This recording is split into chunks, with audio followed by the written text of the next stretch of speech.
Kauno Žalgiris sausakimšoje namų arenoje po dramatiškos kovos 90-94 neatsilaikė prieš Stambulo Fenerbahčę ir sezoną Eurolygoje baigė. Iki rungtynių pabaigos likus 5,5 sekundės žalgiriečiai 2 taškais pirmavo, tačiau Veidas Boldvinas prasiveržė link krepšio ir išplėšė pratęsimą. Per pridėtą laiką virė žūtbūtinė kova, bet šiek tiek tikslesni buvo Fenerbahčės krepšininkai.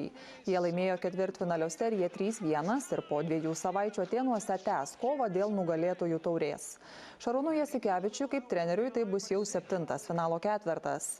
Eurolygos pusfinalyje nugalėtojos titulą ginanti Fenerbahčė susitiks su Pirėjo Olympiakos klubu.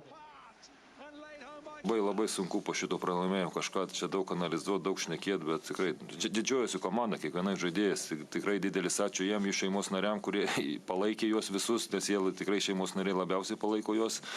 Ačiū visiems fanam, kurie buvo, nes čia kosmosas kažkas yra tokioje atmosferoje žaisti, tikrai numatėsi, kad mes, man atrodo, ir fanai paaugo, ir mes paaugome, ir žaidėjai visi paaugo, ir treneriai paaugo kažkiek, tai kad visi siekiam vieno tikslo, pergalės. Norėčiau, kad aš pasidžiaugčiau šiandien.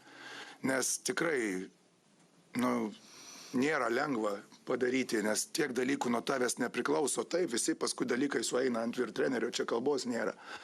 Bet labai daug dalykų tikrai nėra tavo kontrolė ir taip toliau. Ir kuo tu daugiau laimi, tuo iš tavęs tuo daugiau atima.